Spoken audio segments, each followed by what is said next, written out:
I noticed her before I ever spoke to her. Not because she was loud, not because she was beautiful in the way people turn their heads, but because she kept appearing on days when my life felt heavier than usual. The first time was a Tuesday morning that already felt like a Monday's revenge. I was late, my phone was at 12%, and the coffee shop line looked like half the city had decided to be tired at the same time. I remember staring at the pastry case like a man considering emotional support croissants. That's when I saw her. She was standing near the pickup counter, reading a book while waiting for her drink. Not scrolling, not typing, just reading. Like the world around her was background noise she didn't need to fight. I didn't think much of it. I only noticed because she smiled when the barista called her name, not a polite smile, a real one, the kind that reaches the eyes like she was genuinely grateful for a cup of coffee. Then she said, "Thank you, Daniel. I hope your exam goes well today." The barista blinked. "You remembered?" She nodded. "You said it yesterday."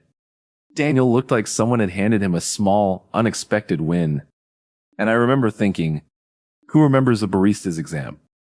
Then my name was called. I grabbed my coffee, rushed out, and forgot about her within minutes. Or at least I thought I did. The second time was a week later. Bad day.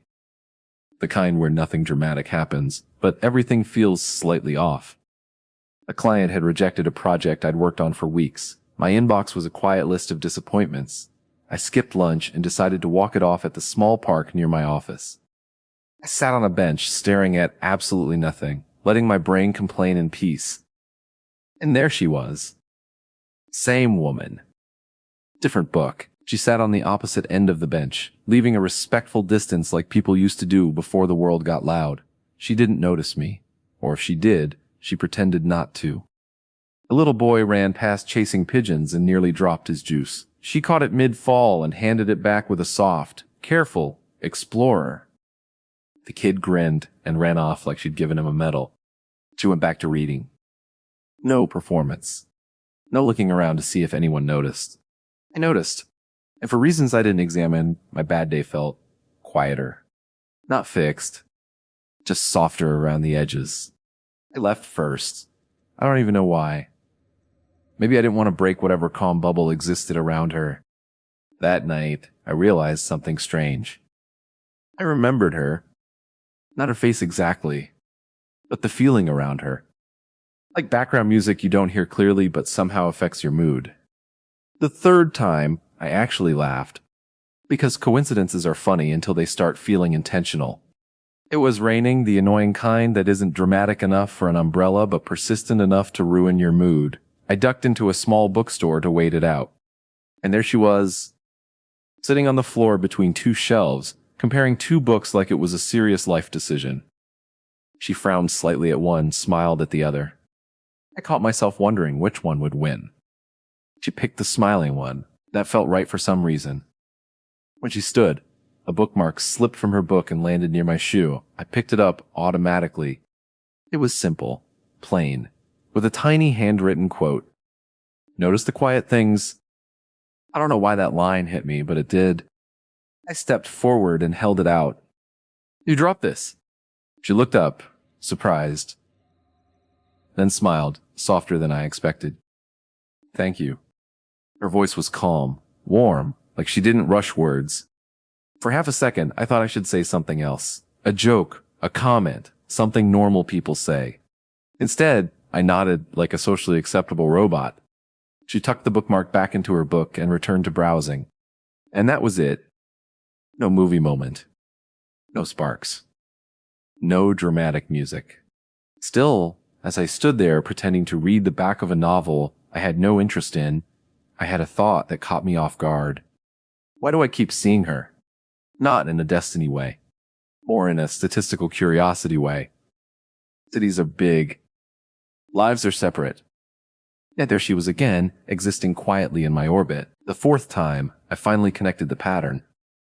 It was after a long call with my mother. She's fine, but she likes to remind me that life moves fast and that I work too much to notice it. I love her, but those talks leave me thoughtful in a way that feels like standing still while time runs. I stopped by the same cafe from that first morning, and there she was. Same corner. Different book. She laughed softly at something she read, covering her mouth like she didn't want to disturb the air. And it clicked. I only saw her on days when my head was full, when life felt heavy, when I needed quiet without knowing it. It wasn't that she appeared often. It was that I noticed her when I needed calm. That realization settled in my chest strangely. Not romantic. Just aware. Like noticing a lighthouse you hadn't realized was guiding you. She finished her drink, thanked Daniel again. He'd apparently passed his exam and walked out into the afternoon. I watched her leave. Not in a longing way. More in a curious way, like a question I wasn't trying to answer yet. And for the first time, I wondered something new. If I spoke to her, would the feeling change, or would it stay this quiet? I didn't follow her. Didn't invent a reason. I just sat there, holding my coffee, noticing the quiet things. Just like her bookmark said. And somehow, that felt important. The problem with noticing someone quietly is that eventually your brain stops pretending it's accidental. After the bookstore moment, I tried to be normal about it. I told myself she was just a familiar face in familiar places, like a street sign you pass every day, like a song you hear enough times that you start anticipating the chorus. Except, you don't usually wonder what a street sign is thinking.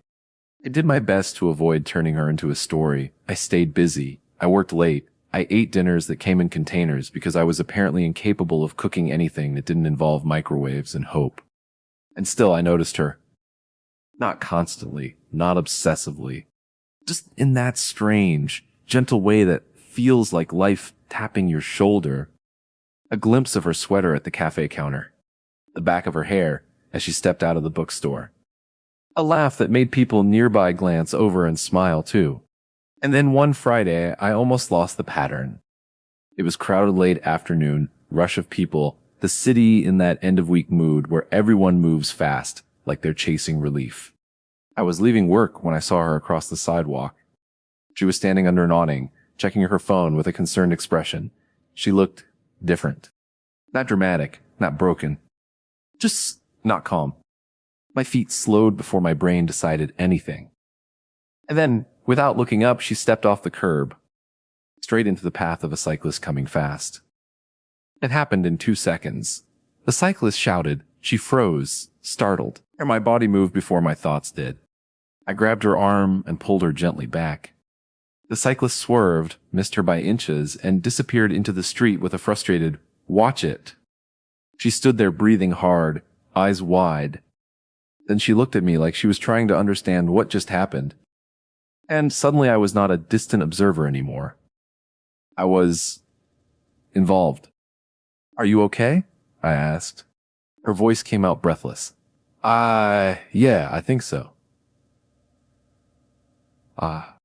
She glanced down at my hand, still lightly holding her arm. I let go immediately like I'd touched a hot stove. "Sorry," I said. "You stepped out and—" "No," she interrupted quickly. "Don't apologize. You saved me from becoming a headline." I laughed once, startled. That's a very dark way to say thank you. Her mouth curved into a smile, and there it was, the calm again, the warmth, the quiet humor. "I'm trying to be realistic," she said. I nodded, awkwardly relieved. "Well, I'm glad you're still unheadlined." She exhaled, then looked at me more closely. And I realized something that made my stomach dip. She didn't recognize me. Not clearly, not in the way I recognized her. Which was fair. I had been a background character in her life. She blinked and said, "Have we met?" That question should have made me feel foolish. Instead, it made me feel oddly hopeful, because it meant this wasn't a story she'd already written. This was a beginning. "Not officially," I said, "but we've crossed paths." She frowned slightly. "Where?" I smiled. "Cafe, park, bookstore." Her eyes widened a little, and then she laughed soft and surprised. "Oh my God," she said. "You're right, I've seen you too." "You're right." The way she said it felt like she was admitting something gentle. She shifted her tote bag on her shoulder. "Okay, so either this city is smaller than I thought, or we both have the same routine," I offered. Or, she said, narrowing her eyes like she was deciding whether to be brave, or characters in one of those movies where the universe keeps throwing two people together until they get the message. I laughed again, more real this time. Is the universe subtle in those movies? No, she said immediately. It's usually aggressive, like spilled coffee and dramatic rain. We both glanced up. It was drizzling. She pointed at the sky. See? It's already trying. Something in my chest loosened. I didn't even know it had been tight. I cleared my throat. I'm Noah, by the way. She smiled. She paused, like she was about to say her name, then her phone buzzed. She glanced down, and that concerned look returned for half a second. She tucked the phone away too quickly, as if she didn't want it to enter the moment. Then she looked back up. I'm Lily. Lily. It fit her. Soft. Bright. Simple. Nice to meet you, I said. Nice to meet you too, she replied, and the way she said it felt chosen. Like she meant it. We stood there under the awning, rain barely falling, people rushing around us like we were paused in our own small scene. And my brain, usually a reliable source of overthinking, went quiet for once. Instead, I noticed details. A small ring on her finger. Not an engagement ring, something delicate. A faint crease between her brows like she carried responsibilities in her mind. The way she held her tote bag close, like it mattered. You looked stressed, I said before I could stop myself. Before the almost headline moment. Her eyes flicked to mine. For a beat, I worried I'd crossed the line. Then she let out a small breath, as if she'd been holding something in. My sister, she said. She's having a day. The way she said it, having a day, was carefully gentle. Like the truth was heavier. I nodded slowly. Do you need to go? Lily hesitated. That hesitation felt like a confession. Then she said, I should. But I also don't want to. And that was the first time I felt it. Not attraction like a spark. Something quieter. Like recognition. Like her honesty reached across the space between us and touched something in me. I didn't try to fix it. Didn't ask questions that were too big. I just said, do you want company for a minute? She blinked. What do you mean? I mean, there's a coffee shop right there, I said, nodding toward the corner cafe. If you have 5 minutes before you go handle whatever you need to handle. She glanced at the cafe, then back at me. Her eyes softened slightly. 5 minutes, she said. We walked inside together. Daniel, the barista, looked up and grinned. Hey, he said, two usuals. Lily laughed. He thinks I'm predictable. Daniel shrugged. You are, but in a comforting way. Lily looked at me amused. See? Even my barista has opinions about my personality. I smiled. I respect a barista who gives character feedback. Daniel made the drinks quickly. Lily thanked him by name, like always. We sat at a small table by the window. For a moment, we didn't talk. We just breathed. Then Lily said quietly, "Thank you for pulling me back." "You're welcome," I said. "I'd like the city to keep you intact." She laughed softly. And then, because the universe apparently enjoys timing, her phone buzzed again. She glanced at it. Her face tightened. Then she put it down without answering. I noticed. Of course I noticed. "You don't have to stay," I said gently. Lily shook her head quick. "I want to. It's just complicated." Complicated. That word can mean 1,000 things. Instead of guessing, I nodded. "Okay," I said. "Then we can just sit here for a minute." Lily looked at me like I'd offered her a blanket. She took a sip of coffee. Her shoulders eased slightly. And I realized something that made me feel strangely protective, even though I barely knew her. She wasn't looking for someone to fix her day. She was looking for somewhere safe to breathe. And somehow, without trying, I had become that for 5 minutes. It scared me a little, because I had spent years thinking love was something loud and obvious.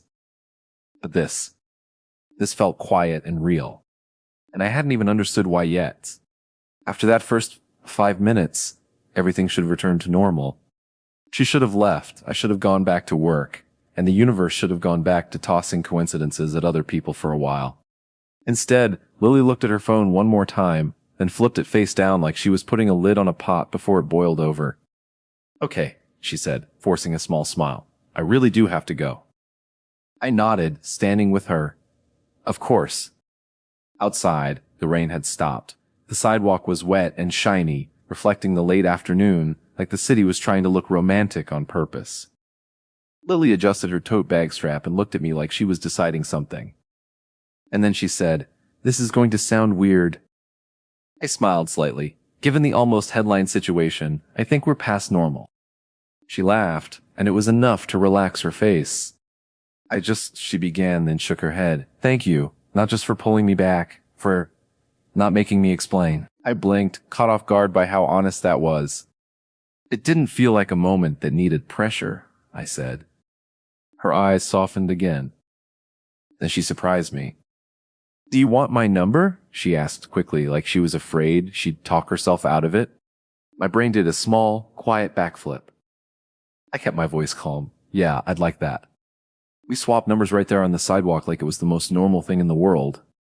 Before she walked away, she said, "I'll text you when my sister's situation settles." "No rush," I replied, and I meant it. She nodded once, grateful, then turned and disappeared into the flow of people. I watched her go. Not in a dramatic way. Just in that way where you suddenly feel like your day has a before and after. She didn't text that night. Or the next. And to my surprise, I didn't spiral about it. I noticed the space, sure, but it didn't feel like rejection. It felt like life. Like she had told the truth, complicated. So I stayed normal. I worked. I ate food that wasn't emotionally inspired. I went on a run once and remembered why I don't like running. And then, 3 days later, my phone buzzed. "Lily." "Hi.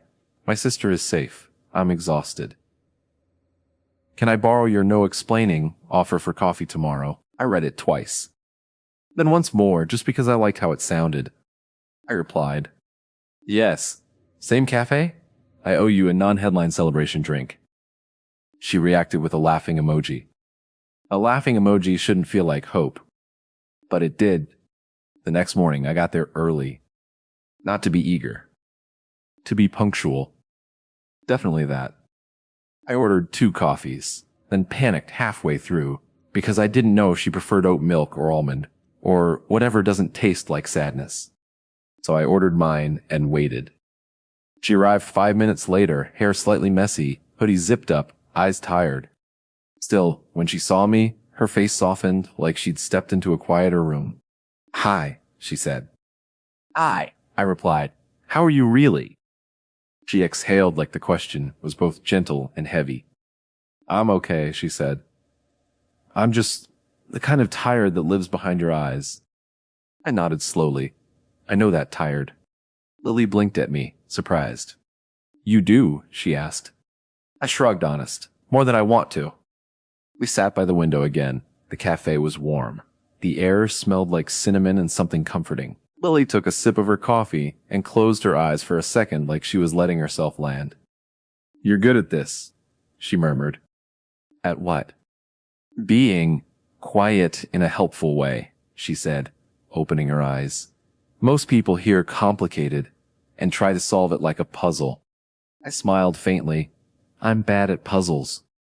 She laughed softly. And just like that, her tiredness didn't disappear, but it loosened. We talked about small things. First, the safe stuff. Work, books, a show we both disliked but kept watching anyway. Then, unexpectedly, Lily said, "Can I tell you something slightly embarrassing?" I leaned back. "I survived running once. I can survive your confession." She smiled and looked down at her hands. "I've seen you too," she said quietly, "before we officially met." My chest tightened in a warm way. "In the park," she continued. "And the bookstore. And I noticed you didn't stare at people. You didn't rush. You looked like you were thinking." I blinked. I was probably thinking about my career choices. She laughed. "Still, you looked calm." "Calm." That word again. It was strange hearing it applied to me. Most days I felt like a man pretending to be calm. Lily added, and then I started noticing you always showed up when I was overwhelmed, like the universe was placing a pause button nearby. I stared at her, surprised by how she'd framed it. I began, then stopped. That's exactly how it felt to me about you. Her eyes widened slightly. Really? She asked. I nodded. It wasn't romantic at first. Just a feeling. Like things got softer when you were around. Lily's cheeks warmed. She took a sip of coffee to hide it. I didn't push the moment. Didn't try to turn it into a big thing. Instead, I asked gently, your sister, does she live nearby? Lily's expression shifted. Not closed, just careful. She does, she said. She's been going through a lot, and I'm the person she calls when things tip. I nodded. You're her safe person. Lily smiled faintly, but her eyes looked sad. Sometimes being someone's safe person is heavy, she admitted. I didn't say, you should set boundaries, like a podcast host. I just said, you're allowed to be tired. Her gaze snapped to mine. Like I'd said the one sentence she needed to hear. She swallowed. Thank you, she whispered. We sat in silence for a few beats, the kind of silence that feels like trust. Then Lily asked, can I ask you something? Anything. She hesitated. Why are you like this? I blinked. Like what? Kind, she said simply. Without trying to get something. That question hit deeper than I expected. I looked down at my coffee, then back up. Because I've been the overwhelmed person, I said. And I remember what it felt like when someone didn't demand more from me. Lily's eyes softened. So someone did that for you? I nodded slowly. Once, a long time ago. She didn't ask details. She just nodded as if she understood the shape of it. Lily's phone buzzed again. She glanced at the screen. A flicker of tension crossed her face. Then she did something different this time.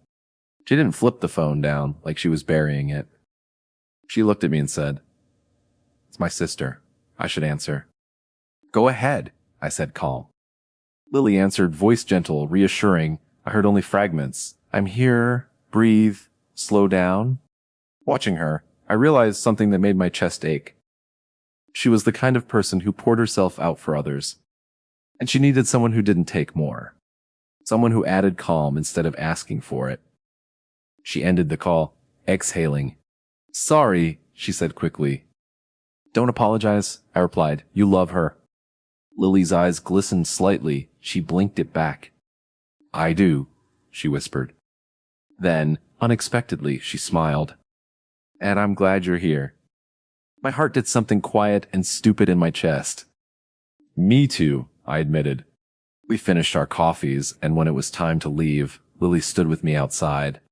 The sun was out now, making everything look less heavy. She shifted her tote bag and said, I have to go check on her later. I nodded. Okay. Then she added, a little shy, but maybe after that. We could walk? Just for a bit, no explaining. Megs for explaining. Move on, just for a bit, no explaining. I smiled. Yeah, I said, I'd like that. And as she walked away, I realized I'd crossed into something new. Not certainty, but possibility. The kind that doesn't arrive loudly. The kind you notice before you understand why. I used to think attraction was obvious. A spark. A pull. A moment where the world narrows and someone becomes the center of it. But walking beside Lily that evening, I realized something uncomfortable. Real connection doesn't announce itself. It grows quietly. Like a thought you revisit. Like a place you feel calmer returning to. We met near the park just before sunset. The sky was that soft gold color that makes even tired buildings look gentle. Lily looked lighter than she had in the morning. Still tired, but less pulled in 10 directions. She's okay, Lily said as we started walking. My sister. Today is a better day. I'm glad, I replied. We walked side by side, not too close, not distant, the kind of distance where you can step closer if you want, but don't have to. People pass with dogs, with headphones, with conversations louder than necessary. Lily watched a couple trying to take a selfie with their dog. They've been trying for 5 minutes, she said, amused. They're committed, I said. That dog deserves a raise, she added. I laughed. It struck me then how easy it was to laugh around her. Not forced, not performing, just happening. After a few minutes, Lily asked, "Can I tell you something honest?" I nodded, always. She looked ahead as she spoke, like it was easier not to make eye contact. I almost didn't text you, she admitted. My chest tightened slightly, but I kept my voice steady. Why? She shrugged. Because calm is dangerous. I blinked. That sounds backwards. She smiled faintly. It's not. Chaos is familiar. Calm makes you lower your guard. That sentence settled somewhere deep. I don't want to be another heavy thing in your life, she added quietly. I stopped walking for a second, surprised. Lily, I said gently, you're not heavy. She looked at me then, searching my face like she was checking for politeness. You don't know me well enough to say that, she said. I thought about it. Then answered honestly. Maybe, I said. But I know how I feel when I'm around you. She waited. Things get quieter, I finished. Her expression softened in a way that felt almost vulnerable. That's exactly what scares me, she whispered. We resumed walking. The air was cool. The world felt slow. After a while, Lily said something that caught me off guard. Do you ever feel like your life looks right on the outside but doesn't feel right on the inside? I laughed lightly. You just described most adults. She smiled. True. Then she added, I thought by now I'd feel settled. Instead, I just feel responsible. Responsible. That word fit her too well. For your sister? I asked. For everyone, she said. Family. Work. Being the stable one. I nodded. The stable ones rarely get asked how they're doing. She looked at me, surprised again. You notice a lot, she said. I shrugged. I notice quiet things. She smiled at that, recognizing her own bookmark words. We reached a small bridge overlooking the water, the sunset reflected in soft ripples. Lily leaned on the railing. You know what's funny? She said. What? I don't feel like I have to impress you. I leaned beside her. Good. I'm terrible to impress.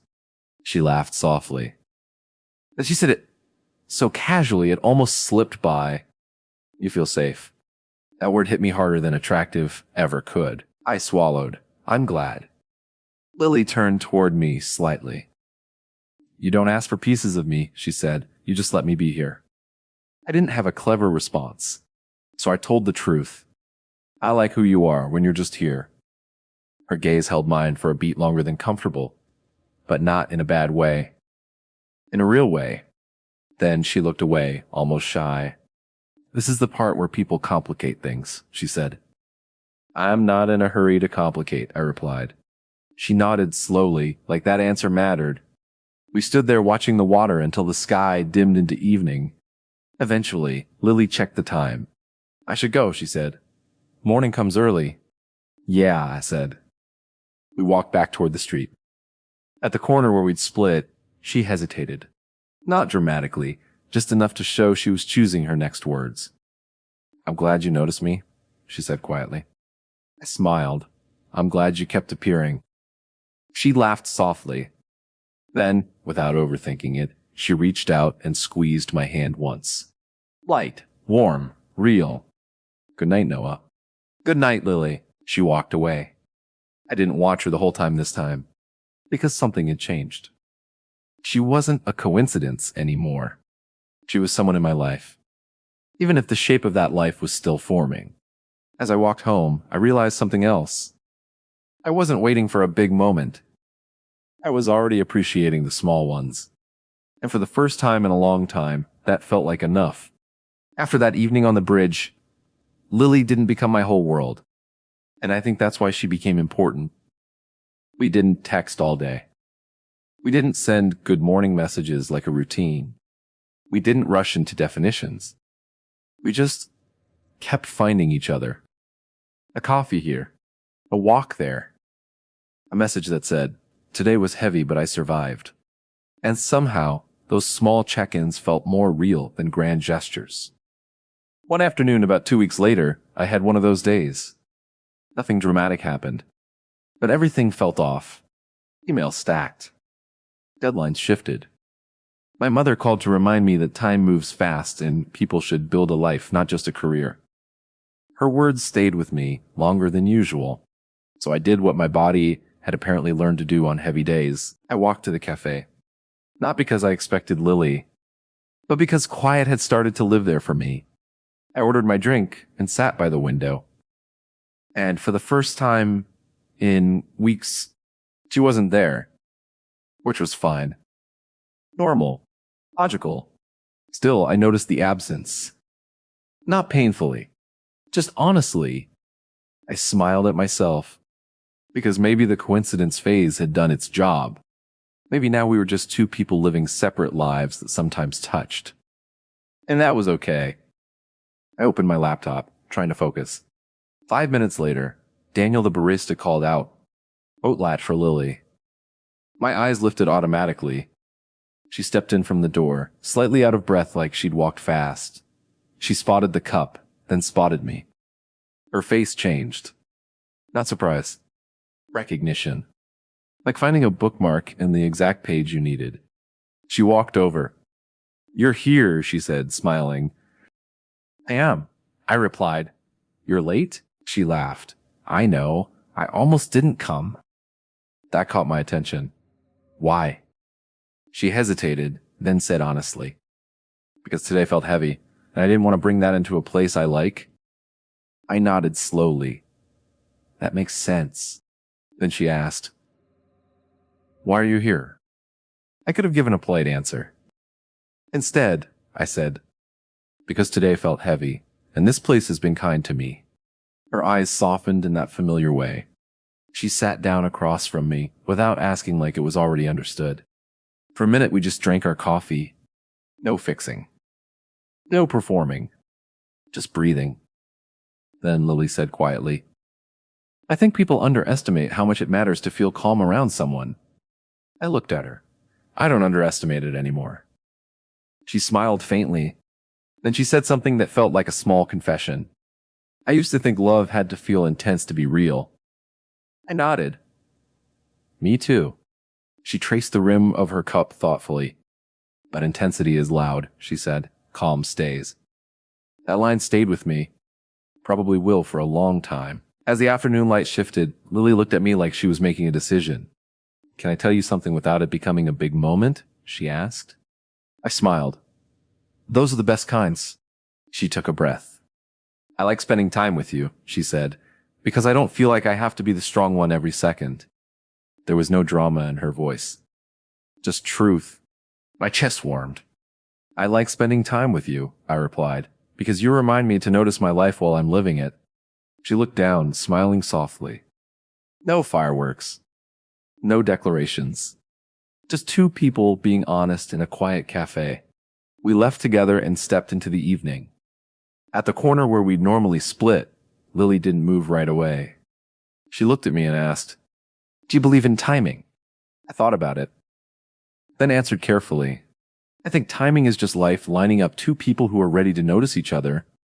She smiled like that answer meant something to her. Then she said, "I'm glad we noticed." And before I could overthink it, she hugged me. Not a romantic movie hug. A real one, warm, brief, sincere. The kind that says I'm here without saying it. When she pulled back, she looked lighter. "Text me later," she said. "I will," I replied. She walked away. And this time, I did watch her go. Not because I was afraid she'd disappear, but because I appreciated that she existed in my life at all. That night, lying in bed, I realized something simple. I hadn't fallen in love with a dramatic moment. I had grown into something quiet, something steady. And maybe that's what people mean when they say love feels safe. Not boring, not dull, just peaceful.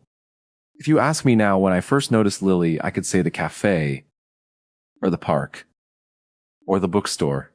But the truth is, I noticed her the day I realized calm can be more powerful than excitement. And I noticed myself the day I realized I didn't need big moments to feel something real. Maybe this turns into love. Maybe it becomes a beautiful chapter. Maybe it simply teaches us both something gentle. But I know this. Some people don't enter your life loudly. They arrive like quiet music. And if you're paying attention, you notice them before you even understand why.